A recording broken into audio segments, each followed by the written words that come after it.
नमस्कार साथियों, मेरा नाम है आर.के. सिंह। संस्कृति आईएएस के महत्वपूर्ण मैगजीन्स के समरी एंड एनालिसिस सीरीज़ में आप सभी का स्वागत है। इस सीरीज़ के अंतर्गत आज के एपिसोड में हम जिस मैगजीन्स की चर्चा करने वाले हैं तो वो मैगजीन है डाउन टू अर्थ। तो देखेंगे इस मैगजीन में प्रकाशित जो भी महत्वपूर्ण आर्टिकल्स हैं जो कहीं ना कहीं आपके परीक्षा के दृष्टिकोण से काफ़ी महत्वपूर्ण है, तो उन पर हम खास तौर पे चर्चा करेंगे और उनसे जुड़े हुए जो भी अहम तथ्य हैं उन पर डिटेल से हम बात करने वाले हैं। चलिए देखते हैं आज के एपिसोड में, चूँकि डाउन टू अर्थ और इसमें प्रकाशित जो महत्वपूर्ण आर्टिकल्स हैं उन पर हम चर्चा करेंगे। तो जो पहला आर्टिकल हम ले रहे हैं वो है नदियों में बढ़ता हुआ जो औद्योगिक प्रदूषण है। ये एक बड़ा ही कहें तो समस्या है भारत के लिए, और अधिकांश जो पारिस्थितिकी तंत्र नदियाँ हैं उनके ऊपर इसका बड़ा प्रभाव देखने को मिल रहा है, और इसीलिए इन्हें संरक्षित करना वर्तमान की सबसे अधिक ज़रूरत है, जो समय की डिमांड है और ये आवश्यकता भी बन चुकी है। गंगा नदी दुनिया की सबसे 5 जो प्रदूषित नदियां हैं उनमें से एक हो चुकी है, जिसका कहीं ना कहीं जो कारण है वो उद्योगों से आने वाला जो अनुपचारित जो जल है वही सबसे महत्वपूर्ण कारण है। ऐसे ही कई सारी अपने देश में नदियां हैं जो कहीं ना कहीं वो बड़े स्तर पे प्रदूषित हो रही हैं, और ऐसे नदियों में बढ़ता हुआ जो औद्योगिक प्रदूषण है ये कहीं ना कहीं भारत के सबसे गंभीर पर्यावरणीय मुद्दों में से एक है, जो कहीं ना कहीं पारिस्थितिकी तंत्र के लिए सबसे बड़ा क्राइसिस बनते जा रहा है, एक संकट के रूप में उभरता जा रहा है। और इसके कारण नदियों की जो पानी है, पानी की जो गुणवत्ता है वो लगातार गिर रही है, और इस कारण से कई प्रकार के इनके प्रभाव भी देखने को मिल रहे हैं। तो आज के एपिसोड में चलिए देखते हैं कि भारत की सबसे प्रदूषित जो नदियां हैं कहीं ना कहीं वो खास तौर पे हमारे लिए एक सिरदर्द बन चुकी हैं। उनमें से कुछ सबसे महत्वपूर्ण नदियों की हम चर्चा करेंगे। जैसे देखिए, ये कुछ महत्वपूर्ण नदियां हैं जो कहीं ना कहीं औद्योगिक प्रदूषण से ये सबसे अधिक प्रभावित हैं।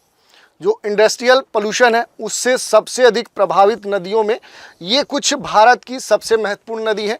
हिंडन नदी है, मीठी नदी है, मूसी नदी है, लूनी नदी है, गोमती नदी है, मूला मूठा नदी है, विश्वामित्र नदी है। तो नदी से जुड़े हुए तो जो तथ्य हैं उन पर हम बात करें ही, बल्कि इनके भौगोलिक जो पक्ष हैं उन पर भी हम खास तौर पे बात करेंगे। तो एक तरफ करंट के दृष्टिकोण से आपका चर्चा होगा ही, बल्कि देखें तो इनकी जो भौगोलिक अवस्थिति है या उनसे जुड़े हुए जो भी महत्वपूर्ण तथ्य हैं उन पर भी हम संक्षिप्त रूप से बात करेंगे। थोड़ा थोड़ा एक एक करके एक एक नदी को लेते हैं और उनके बारे में थोड़ा सा समझने का प्रयास करते हैं, ठीक है। तो यहाँ पर जो पहली नदी हम ले रहे हैं वो है आपकी हिंडन नदी।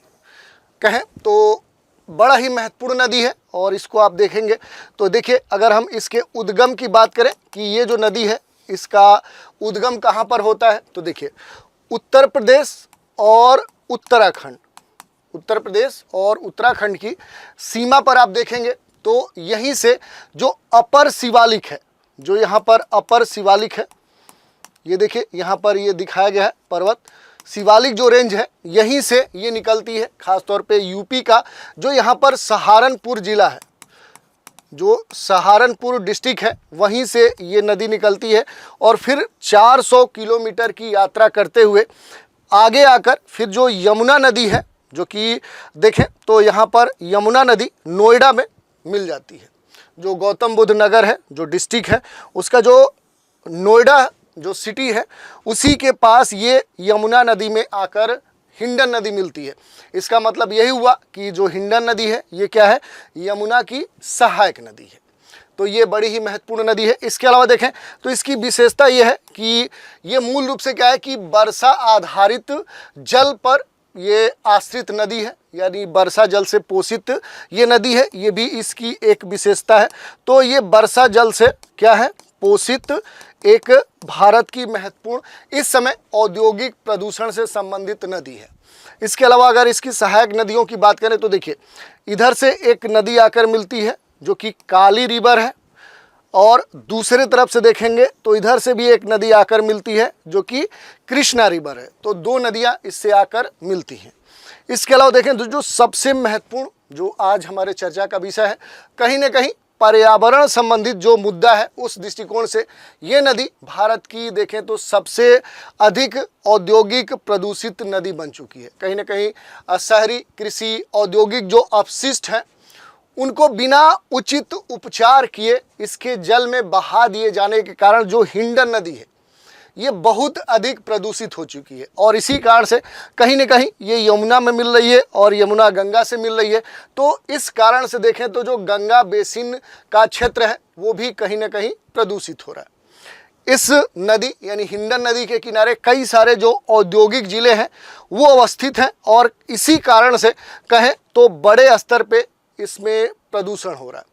जैसे सहारनपुर है, गाजियाबाद है, शामली है, मेरठ है, आपका गौतम बुद्ध नगर है। यहाँ से निकलने वाला जो औद्योगिक कचरा है, घरेलू जो कचरा है, उसके कारण से ये जो नदी है ये सबसे अधिक प्रदूषित हुई है। यही नहीं, इसकी गंभीर स्थिति इसी आधार पर स्पष्ट होती है कि 2015 में जो भारत का केंद्रीय प्रदूषण नियंत्रण बोर्ड है उसने हिंडन नदी का प्रदूषण का आकलन किया और इसके प्रदूषण स्तर को देखते हुए ही इस नदी को मृत नदी घोषित कर दिया। मृत नदी, डेड रिवर घोषित कर दिया। अत्यधिक प्रदूषण स्तर के कारण ही इसके कई सारे जो हिस्से हैं अब देखें तो नहाने तक के लिए उपयुक्त नहीं है, पीने की तो बात दूर है। यही नहीं, नेशनल ग्रीन ट्रिब्यूनल जो एनजीटी है उसने 2020 में हिंडन नदी के व्यवहारिक रूप से भी मृत घोषित कर दिया था।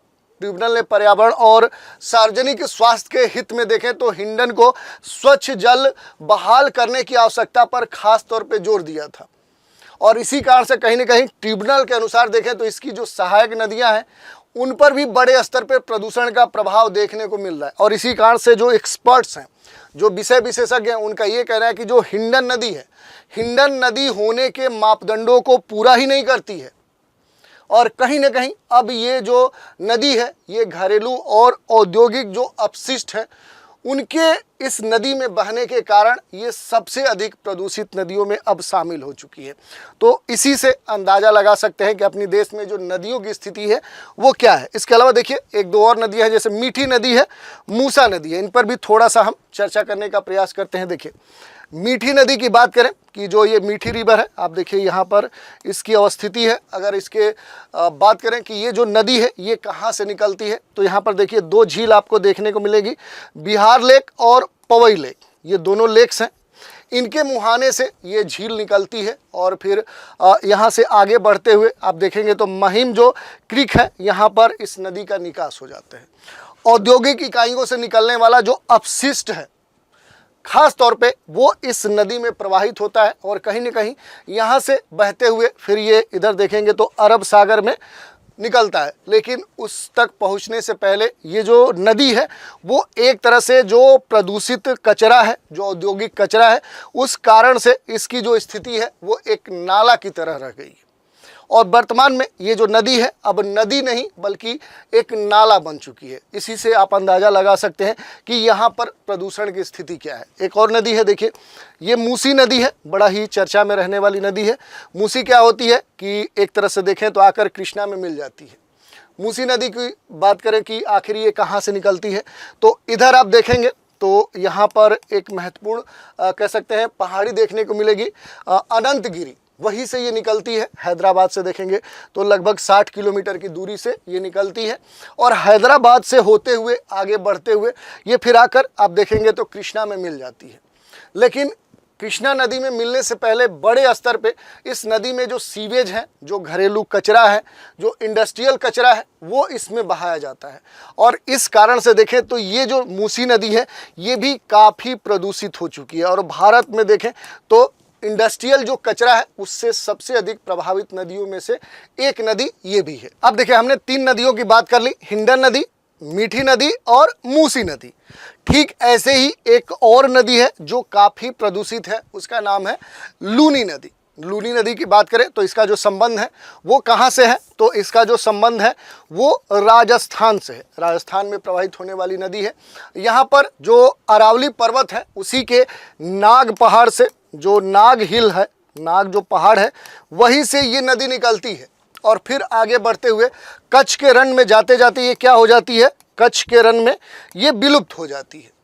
इसकी जो सहायक नदियां हैं, कई सारी सहायक नदियां हैं, सुकड़ी है, जवाई है, बाड़ी है, गुहिया है, जोजरी है, लिलरी है, ये इसकी सहायक नदियां हैं। लेकिन मूल रूप से देखें कच्छ के रण में विलुप्त होने से पहले बड़े स्तर पे ये जो नदी है इसमें जो प्रदूषित कचरा है, जो घरेलू कचरा है, जो इंडस्ट्रियल कचरा है, वो बड़े स्तर पे इसमें बहाया जाता है। और कहीं ना कहीं इसी कारण से देखें तो जो लूनी नदी है ये इस समय भारत की सबसे अधिक औद्योगिक प्रदूषित नदी बन चुकी है। इसी कारण से ये इस समय देखें तो एक तरह से डेड नदी का कहें तो रूप बन चुकी है। इसके अलावा देखिए एक दो और नदी है, जैसे बात करें तो आपकी यहाँ पर मूला मूठा नदी है। ये बड़ा ही चर्चा में रहने वाली नदी है, मूला मूठा नदी। इसके बारे में हम देखते हैं तो देखिए ये जो नदी है मूला मूठा, ये जो नदी है मूल रूप से जो पश्चिम घाट का जो यहाँ पर सह्याद्री पर्वत है वहीं से ये निकलती है और फिर आगे बढ़ते हुए महाराष्ट्र होते हुए पुणे में प्रवाहित होते हुए ये जो नदी है ये भीमा नदी में आकर मिल जाती है। जैसे आप देखेंगे कि ये नदी प्रवाहित होते आकर किससे मिलती है, तो इधर से आने वाली जो भीमा नदी है उसमें आकर मिल जाती है। लेकिन भीमा नदी में मिलने से पहले ये जो दो नदियाँ हैं मूला और मूठा, दोनों आगे आकर बढ़ते हुए एक दूसरे से मिलती हैं और फिर भीमा में मिलती हैं। लेकिन मिलने से पहले देखें तो बड़े स्तर पे ये जो दोनों नदियां हैं ये काफ़ी संदूषित होती हैं। मूठा नदी में देखें तो प्रदूषण का प्रमुख जो कारण है वो जो घरेलू सीवेज है उससे उत्पन्न जो कचरा है वो सबसे महत्वपूर्ण कारण है। तो वहीं जो मूला नदी है वो मुख्य रूप से जो औद्योगिक कचरा है उससे प्रभावित है। इसके अलावा भी एक दो नदी है, जैसे अडयार नदी है, ये भी भारत में देखें तो इंडस्ट्रियल कचरे से प्रभावित नदी है। चेन्नई के कांचीपुरम में इसका प्रवाह आपको देखने को मिल सकता है। वहीं पर चेंबर जो बक्कम है वहाँ से ये नदी निकलती है। निकलने के बाद देखें तो तमिलनाडु की जो 3 प्रमुख नदियां हैं उनमें से ये एक है। अडयार मुहाने पर बंगाल की खाड़ी में देखें तो कहीं ना कहीं ये समुद्र में जाकर मिल जाती है। लेकिन मिलने से पहले देखें तो शहर का ज़्यादातर जो कचरा है वो इस नदी में प्रवाहित किया जाता है और इसी कारण से ये जो नदी है ये भीषण स्तर पे प्रदूषित हो चुकी है।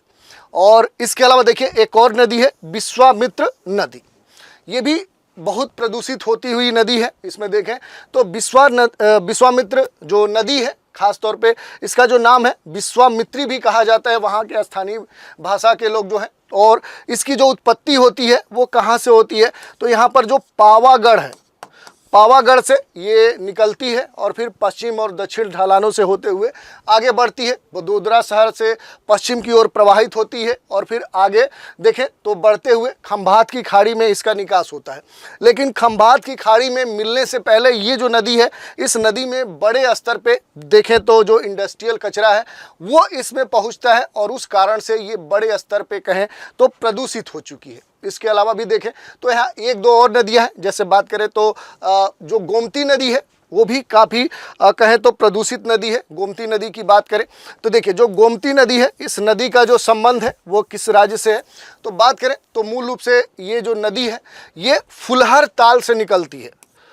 यहाँ पर देखेंगे फुलहर जो ताल है और ये जो ताल है ये कहाँ पर है, तो ये पीलीभीत डिस्ट्रिक्ट में, यूपी का जो पीलीभीत जिला है वहीं से ये नदी निकलती है और लगभग उत्तर प्रदेश के 15 जिलों में ये प्रवाहित होती है। तो आप इसी से समझ सकते हैं कि इसका एक लंबा बेसिन क्षेत्र है। और अंत में देखें तो ये वाराणसी में 27 किलोमीटर की दूरी पर जो बनारस से सैदपुर क्षेत्र है, सैदपुर डिस्ट्रिक्ट है, वहाँ पर मूल रूप से ये गंगा में जाकर मिल जाती है। डिस्ट्रिक्ट नहीं है बल्कि एक क्षेत्र है और वहीं पर ये जाकर गंगा नदी में मिल जाती है। ये जो नदी है ये लखनऊ में प्रवेश करते हैं, देखें तो 2 भागों में बढ़ जाती है। वहाँ पर इसको 2 भागों में कहा जाता है, सिस गोमती और ट्रांस गोमती।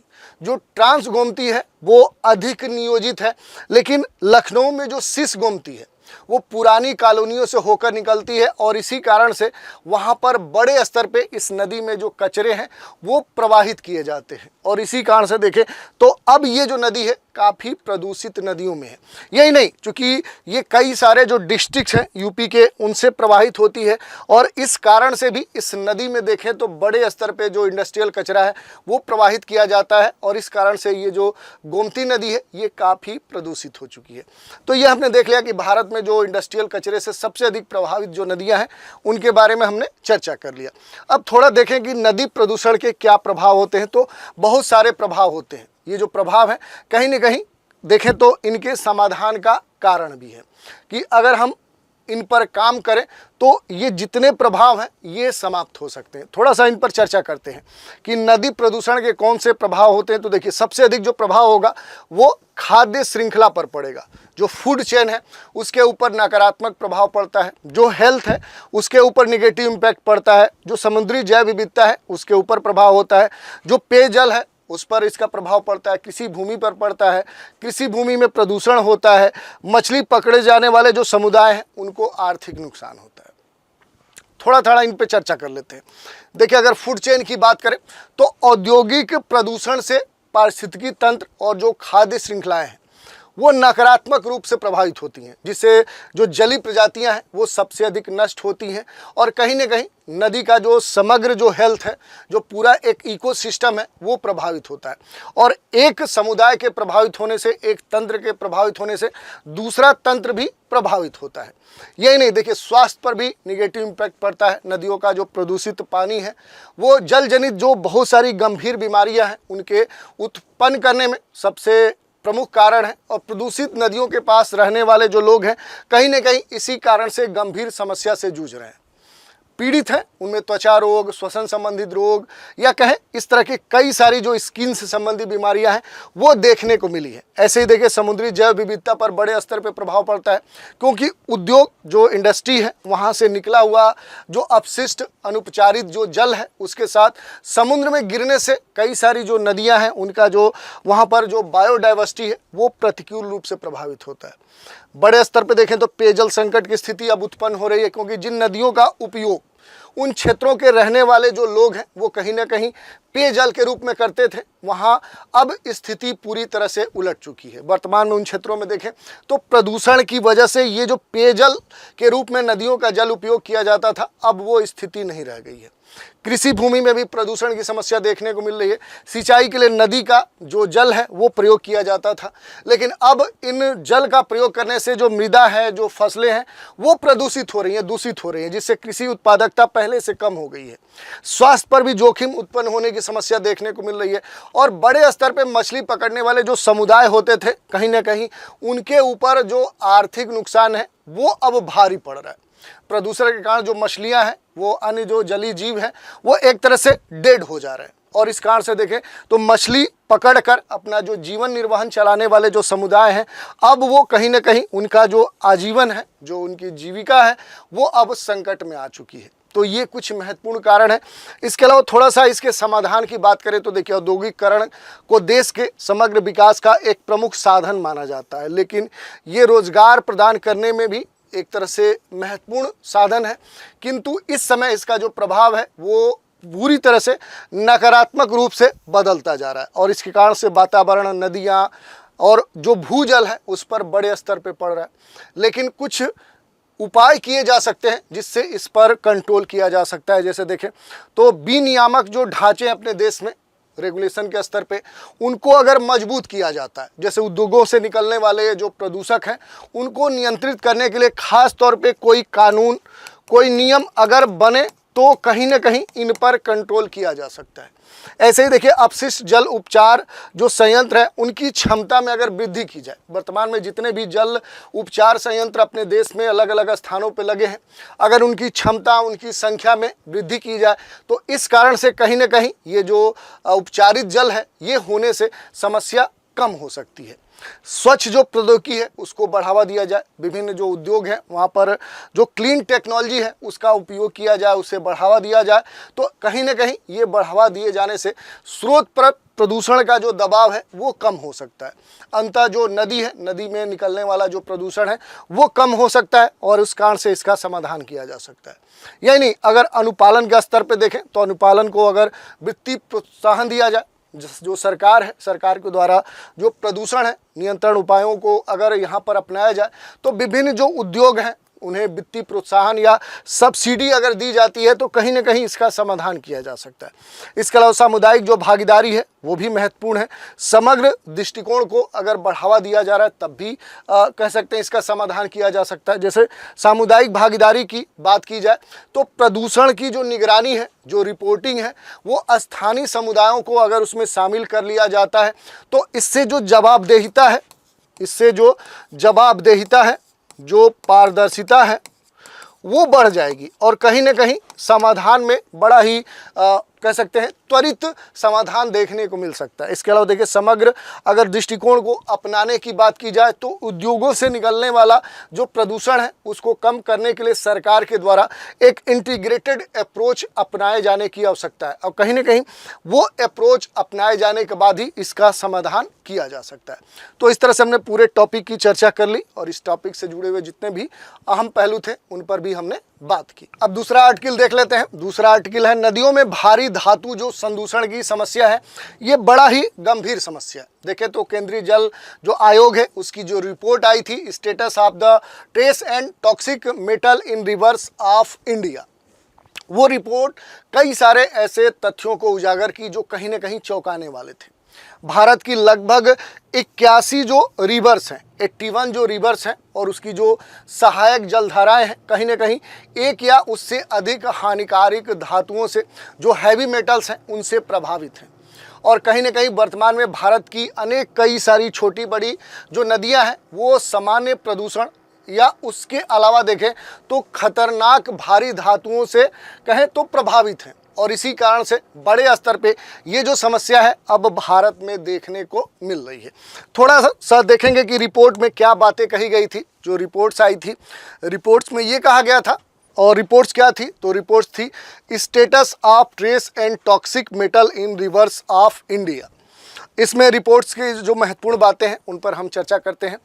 भारत की 22 नदियों और उनकी सहायक नदियों या 2 से अधिक जो हानिकारक जो धातु हैं उनके मौजूद होने की पुष्टि ये रिपोर्ट करता है।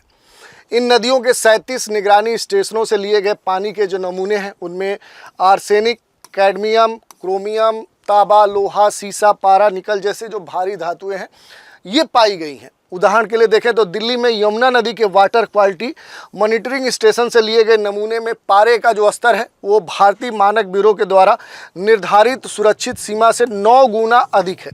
तो इसी से आप समझ सकते हैं कि कितना खतरनाक है यमुना का जल, उसकी स्थिति क्या है। इसके अलावा देखिए, रिपोर्ट में ये कहा गया था कि भारत की 10 नदी घाटियों में पानी में 9 हानिकारक जो धातुएं हैं उनकी जांच की गई। निष्कर्ष ये निकला कि 14 नदियों के 30 स्टेशनों पर आर्सेनिक मौजूद है, यानी कि ये उन स्थानों पर उनके जल में आर्सेनिक पाया गया। जबकि 11 नदियों में देखें तो 18 जगहों पर जो पारा है वो है और 16 नदियों के 16 निगरानी स्टेशन में लिए गए जो पानी के नमूने हैं उसमें क्रोमियम जो हैवी मेटल है उसके पाए जाने की बात कही गई। तो इस तरह से हमने देखा कि स्थिति भारत में क्या है। यही नहीं, केंद्रीय जल आयोग के द्वारा जो रिपोर्ट आई उसमें यह भी पुष्टि की गई है कि नदियों की जल गुणवत्ता निगरानी के लिए बनाए गए जो 141 स्टेशन हैं उनमें से 74% यानी कि लगभग 104 स्टेशन पर एक ना एक जो भी हानिकारक भारी धातु है वो उनके जल में पाई गई। तो इसी से आप समझ सकते हैं कि भारत में जो नदियां हैं वो हैवी मेटल से कितना प्रभावित हो रही हैं। रिपोर्ट के अनुसार देखें तो जो भागीरथी नदी है, जो गंगा की सहायक नदी आप जानते हैं, इस पर स्थित निगरानी स्टेशन में आर्सेनिक, सीसा, लोहे का जो स्तर है वो सुरक्षित सीमा से ऊपर उठ चुका है। तो आप कह सकते हैं कि ये वैसे स्थान पे अवस्थित नदियां हैं जहां कहा जाता है कि वहां का जो जल है वो पूरी तरह से स्वच्छ है। एक तरह से पर्वतीय क्षेत्रों में प्रवाहित नदियां हैं। जब वहां की स्थिति इतना दयनीय है तो आप समझ सकते हैं कि और नदियों की क्या हालत होगी। कर्नाटक में जो तुंगभद्रा नदी है उस पर स्थित जो होनाली स्टेशन है उस पर भी कई सारे जो रिसर्च हैं वो किए गए और उनमें कई सारे जो हैवी मेटल्स हैं, क्रोमियम, पारा, सीसा, ये पाए गए। तो इस तरह से जितने भी कहें ये रिपोर्ट है इसमें कई सारे जो आंकड़े हैं वो चौंकाने वाले हैं। जैसे नदियों का जो जल है ये प्राकृतिक स्रोतों के साथ साथ अब मानवीय गतिविधियों के कारण बड़े स्तर पर जहरीली धातुओं से प्रभावित हो चुका है। पानी में इन धातुओं की जो सुरक्षित सीमा है उससे ज़्यादा मौजूदगी पाई गई है और पौधों और जानवरों के लिए गंभीर खतरा अब उत्पन्न हो सकता है, क्योंकि ये जो धातुएं हैं ये नॉन बायोडिग्रेडेबल है, ये कभी भी समाप्त नहीं हो सकती हैं। इसके अलावा देखिए, नदियों में जो प्रमुख रूप से भारी धातुओं के जो स्रोत हैं उनकी अगर हम चर्चा करें तो ये 3 स्रोत के तहत रखे जा सकते हैं। पहला जो है वो प्राकृतिक जो एक्टिविटीज़ हैं, जो प्रक्रियाएँ हैं, जिसमें प्राकृतिक प्रक्रियाओं के अंतर्गत देखें तो जो चट्टानों में होने वाला जो अपक्षय है, जो अपर्दन है, उस कारण से नदियों में देखें तो जो भारी धातुएं हैं वो पहुंचती हैं। तो प्राकृतिक प्रक्रिया के तहत कह सकते हैं कि चट्टानों में जो अपक्षरण होता है, जो वेदरिंग एरोजन होता है, उस कारण से जो भारी धातु है वो नदियों में पहुंच रहे हैं। इसके अलावा देखिए सबसे जो महत्वपूर्ण कारण है वो है मानव जनित जो एक्टिविटीज़ हैं, जो मैन मेड एक्टिविटीज़ हैं। इन गतिविधियों की बात करें तो कृषि पद्धतियों के कारण भारी धातुओं को नदियों में कहें तो प्रवेश प्राप्त हो रहा है। इसमें देखें तो जो लैंडफिल है, अपशिष्ट जो डंप किए जाने वाले खाद हैं, जो पशु हैं या जो तेल रिसाव है, इस तरह की जो गतिविधियां हैं कहीं ना कहीं ये नदियों में भारी धातुओं के प्रवेश का एक महत्वपूर्ण कारण है।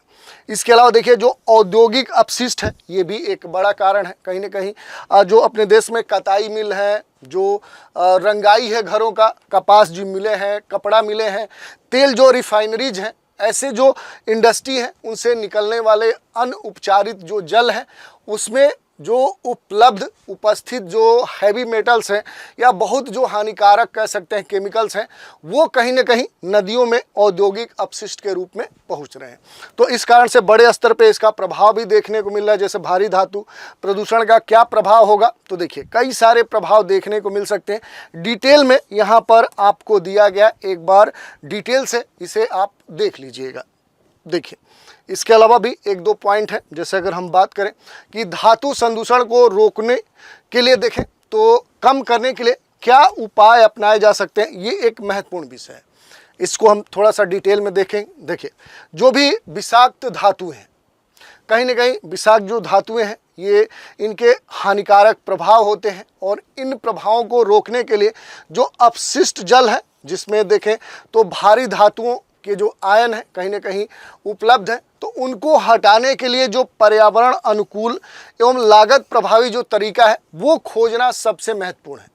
और इसके लिए केंद्रीय जल आयोग ने प्रयास किया है। इसके अनुसार पारिस्थितिकी तंत्र के स्वास्थ्य को बनाए रखने और भारी धातु की जो विषाक्तता है उसके खतरनाक प्रभावों से सार्वजनिक स्वास्थ्य की रक्षा के लिए जल संसाधन संरक्षण को प्राथमिकता देना सबसे महत्वपूर्ण बात है। रिपोर्ट में ये कहा गया कि जल उपचार के लिए जो धातु प्रौद्योगिकियां हैं उनकी खोज करने और जल उपचार प्रक्रियाओं की जो इफिशियंसी है, जो प्रभावशीलता है, उसको बढ़ाए जाने की आवश्यकता है। और इसके लिए जो लेटेस्ट क्लीन टेक्नोलॉजी है वो अपनाया जाना सबसे महत्वपूर्ण है। तो इस तरह से ही हम क्या कर सकते हैं कि धातु संदूषण को कम कर सकते हैं। तो ये बड़ा ही महत्वपूर्ण विषय था। इसके अलावा देखिए कई सारे जो कार्यक्रम हैं वो कहीं ना कहीं इससे जुड़े हुए हैं, उन पर हम थोड़ा सा चर्चा करेंगे। उनमें से सबसे एक महत्वपूर्ण कार्यक्रम है नमामि गंगे कार्यक्रम। बहुत चर्चा में रहा है। गंगा नदी के पुनर्द्वार के लिए देखें तो 80 के दशक में जो गंगा एक्शन प्लान चलाया गया था उसकी जो शुरुआत की गई थी, उसके बाद देखें तो इसी गति को और तेज करने के लिए 2014 में आप समझ सकते हैं उस समय सरकार भी आई थी, नरेंद्र मोदी की सरकार आई थी और इसी ने नमामि गंगे कार्यक्रम की शुरुआत की।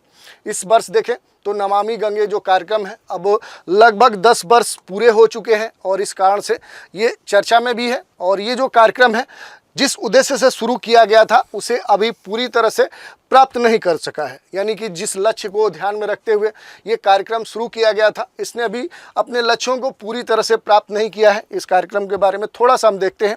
ये जो कार्यक्रम है एकीकृत संरक्षण मिशन है, जिसे 2014 में केंद्र सरकार ने फ्लैगशिप कार्यक्रम के रूप में अनुमोदित किया था। उद्देश्य क्या था, तो इसका जो उद्देश्य था राष्ट्रीय नदी जो गंगा है उसके प्रदूषण में प्रभावी रूप से कमी करना और उसका संरक्षण करना, इसके अलावा उसका पुनरुद्धार करना इस कार्यक्रम का सबसे महत्वपूर्ण कह सकते हैं कि लक्ष्य था। इसके लिए एक शुभंकर भी दिया गया था। कार्यक्रम का जो शुभंकर था वो चाचा चौधरी जो कैरेक्टर है उसे घोषित किया गया था। अब बात कर लें कि आखिर ये जो कार्यक्रम है किसके तहत रेगुलेट किया जा रहा है। तो देखिए इसमें बात करें तो कौन से मंत्रालय इसमें जुड़े हुए हैं, तो देखिए नदी विकास एवं गंगा संरक्षण जो विभाग है, जल शक्ति जो मंत्रालय है, मूल रूप से इनके द्वारा रेगुलेट किया जा रहा है। इनके अलावा कई सारे जो विभाग हैं, जो मंत्रालय हैं, वो भी इस कार्यक्रम में जुड़े हुए हैं। इसके अलावा देखिए अगर इसके रेगुलेशन की बात करें तो इसका जो क्रियान्वयन है वो राष्ट्रीय स्वच्छ गंगा मिशन के द्वारा किया जा रहा है और इसके क्रियान्वयन को प्रवेश स्तरीय गतिविधियों जैसे तत्काल प्रभाव के लिए, मध्यम अवधि गतिविधियों के लिए, इसके अलावा दीर्घकालिक जो गतिविधियां हैं जो 10 वर्षों के भीतर क्रियान्वित की जाने वाली है, ऐसे अलग अलग कह सकते हैं स्तर पे इसे विभाजित किया गया, जिसमें प्रमुख स्तंभ जो है, जो पिलर्स हैं, सीवरेज जो उपचार है वो इसमें शामिल है, रिवर फ्रंट का विकास शामिल है, नदी की सतह की जो सफाई है वो शामिल है, बायोडाइवर्सिटी जैसे जो विषय है वो शामिल है, वन जो रोपण है वो शामिल है, जन जागरूकता शामिल है, औद्योगिक जो अपशिष्ट की निगरानी है वो भी इसके तहत शामिल किया गया है। इसके अलावा देखिए गंगा ग्राम की स्थापना की जा रही है नमामि गंगे कार्यक्रम के तहत। देखें तो प्रमुख उपलब्धियों में से ये एक है, दिसंबर 2022 में संयुक्त राष्ट्र के द्वारा नमामि गंगे कार्यक्रम को प्राकृतिक दुनिया को पुनर्जीवित करने के लिए 10 जो विश्व पुनर्द्वार अभियान है उनमें से एक के रूप में मान्यता प्रदान की गई। तो ये बड़ा ही महत्वपूर्ण विषय है। इसके तहत देखें तो सीवरेज जो उपचार है वो क्षमता को और बढ़ाया जा रहा है। इसे भी आप देख सकते हैं, सीवरेज जो उपचार क्षमता निर्माण है उसके संदर्भ में जो उत्तराखंड है, उत्तर प्रदेश है, बिहार है, झारखंड है, पश्चिम बंगाल है, दिल्ली है, हिमाचल प्रदेश है, हरियाणा है, राजस्थान राज्य है, तो ऐसे जो अलग अलग स्टेट हैं वहाँ पर जो सीवरेज उपचार है उसे बड़े स्तर पे विकसित किया जा रहा है। इसके अलावा देखिए तो नदी की जो सतह है उसकी सफाई पर खास तौर पे ध्यान दिया जा रहा है। घाटों और जो नदी की सतह है उस पर तैरने वाले जो ठोस कचरे हैं उनके संग्रह के लिए नदी की सतह की सफाई और इसके निपटान पर खास तौर पे जोर दिया जा रहा है। यही नहीं, अगर जैव विविधता की बात करें तो जैव विविधता संरक्षण के लिए भारतीय वन्यजीव जो संस्थान है WII है, देहरादून में अवस्थित है। ये केंद्रीय अंतर्देशीय मत्स्य अनुसंधान जो संस्थान है CIFRI और ये कोलकाता में है, और उत्तर प्रदेश राज्य वन विभाग को जली जो जैव विविधता है उसके संरक्षण और बहाली के साथ कई सारे जो हितधारक हैं उनको इस कार्यक्रम के तहत शामिल किया गया है। तो इस तरह से जैव विविधता संरक्षण पर भी खास तौर पे ध्यान दिया जा रहा है। और इसमें गंगा नदी के लिए देखें तो विज्ञान आधारित जो जलीय प्रजातियां हैं उनकी बहाली पर खास तौर पे ध्यान दिया जा रहा है और इसके लिए कई सारी परियोजनाएं भी संचालित की गई हैं। तो ये हमने देख लिया। इसके अलावा देखिए जन जागरण एक महत्वपूर्ण पहल है जिसके तहत देखें तो नदी की जो सफाई है उसमें जो सामुदायिक भागीदारी है उसको प्रोत्साहित करने के लिए गंगा के किनारे जो शहर हैं, जो कस्बे हैं, जो गांव हैं, वहां पर गंगा प्रहरी नाम की एक नव स्थापित जो सामुदायिक बल है उसके माध्यम से नियमित रूप से जागरूकता अभियान चलाया जा रहा है। इनके माध्यम से सरकार जो है वो जल चेतना को जन चेतना में बदलकर इसे जन आंदोलन में बदलना चाहती है। और इसी के अंतर्गत देखें तो कई सारी जो रैलियां हैं, जो अभियान है, जो प्रदर्शनियां हैं, श्रम जो दान है, स्वच्छता जो अभियान है, प्रतियोगिता है, वृक्षारोपण है, ऐसे कई सारे जो अभियान हैं वो चलाए जा रहे हैं। व्यापक प्रचार के लिए देखें तो टीवी, रेडियो, प्रिंट मीडिया में विज्ञापन भी चलाए जा रहे हैं और उनका सहयोग लिया जा रहा है। यही नहीं, औद्योगिक प्रवाह जो निगरानी है इस पर भी खास तौर पे जोर दिया जा रहा है। और इसके अलावा देखिए गंगा जो ग्राम है इस पर विशेष जोर है। जैसे देखिए गंगा बेसिन जो राज्य है लगभग 1674 जो ग्राम पंचायतें हैं, इन पंचायतों में जो शौचालय हैं उनके निर्माण के लिए पेयजल और स्वच्छता मंत्रालय के द्वारा लगभग 578 जो करोड़ रुपए हैं वो फंड जारी किया गया। और अब तक देखें तो बड़े स्तर पे लक्षित जो इकाइयां हैं उनमें से पेयजल और स्वच्छता मंत्रालय ने लगभग बड़े स्तर पे देखिए तो 8 लाख से अधिक जो शौचालय हैं उनका निर्माण किया है। तो ये एक बड़ा ही महत्वपूर्ण विषय है। इसके अलावा देखिए कई सारी चुनौतियां भी हैं, जैसे गंगा एक्शन जो प्लान है, कहीं न कहीं इससे नमामि गंगे कार्यक्रम बनने के बाद अब नदी में डिस्चार्ज से पहले सीवेज और औद्योगिक जो प्रवाह है उसके शोधन पर बड़े स्तर पे जोर दिया जा रहा है। उसकी निगरानी को लेकर खास तौर से देखें तो गंभीर प्रदूषण फैलाने वाले जो इंडस्ट्री है, जैसे पल्स एंड पेपर इंडस्ट्री है, टेनरीज इंडस्ट्री है, शुगर इंडस्ट्री है, इसके अलावा डिस्टिलरी इंडस्ट्री है, टेक्सटाइल है, इन पर जीरो डिस्चार्ज का लक्ष्य हासिल करने का दबाव दिया गया है। इसके अलावा देखिए CPCB द्वारा किए गए अध्ययन के अनुसार देखें तो नदी के पानी की जो गुणवत्ता है उसमें फीकल कैलिफॉर्म जैविक जो ऑक्सीजन है और रासायनिक जो ऑक्सीजन है इसकी मांग के मामले में काफ़ी सुधार पहले की अपेक्षा देखने को मिला है। इसके अलावा अगर हम बात करें कि आगे की क्या स्थिति होगी तो देखिए गंगा नदी के पारिस्थितिकी तंत्र को बचाने के लिए खास तौर पे ऊपरी जो जल ग्रहण है, वो जो पूरा ऊपरी जल ग्रहण क्षेत्र है वहाँ के प्राकृतिक, वहाँ की जो वनस्पति है उसे पुनः स्थापित करना होगा। इसके अलावा ये भी सुनिश्चित करना होगा कि महत्वपूर्ण ये है कि जो नदी मार्ग है, नदी मार्ग में नए बांध न बनाए जाए। पुराने और जीर्ण हो चुके जो बांध हैं उन्हें गिराए जाने की आवश्यकता है, जो कहीं न कहीं अपनी उपयोगिता या जो अवधि थी वो पूरा कर चुके हैं और आर्थिक रूप से वो अब लाभप्रद नहीं है। यही नहीं, भूजल पर पड़ रहे अत्यधिक जो दोहन के दबाव हैं उनको भी कम करने की आवश्यकता है, ताकि वह नदी के बेस फ्लो को कहें तो पानी प्रदान कर सके। और जो लगातार नदी से संबंधित कई सारे जो प्रभाव देखने को मिल रहे हैं, कई सारे जो मुद्दे हैं, उन मुद्दों का समाधान किया जा सके। तो इस तरह से आज के एपिसोड में हमने डाउन टू अर्थ में प्रकाशित जो भी महत्वपूर्ण आर्टिकल्स थे उन पर हमने डिटेल से चर्चा की, उनसे जुड़े हुए जो भी अहम पहलू हैं उन पर प्रकाश डाला। अब आपके लिए एक महत्वपूर्ण कार्य है कि आप देखिए, जैसे पिछले एपिसोड में हमने जो भी आर्टिकल्स थे उन पर आधारित कौन से प्रश्न पूछे जा सकते हैं, उन प्रश्नों की एक पूरा श्रृंखला आपको दी थी। अब इस बार हमने वो प्रश्न नहीं दिए हैं, वो अगले में हम देंगे, लेकिन उससे पहले आप कोशिश करिए कि इन पर कौन से प्रश्न आपके पूछे जा सकते हैं, उनके उत्तर आज के एपिसोड के आधार पर आप कैसे लिख सकते हैं। ये आपके लिए एक होम असाइनमेंट है, एक कह सकते हैं एक कार्य है। इसे करके देखिए, आपको काफ़ी बेनिफिट्स होगा। तो आज के एपिसोड में इतना ही। आप सभी हमारे साथ बने रहें, इसके लिए धन्यवाद।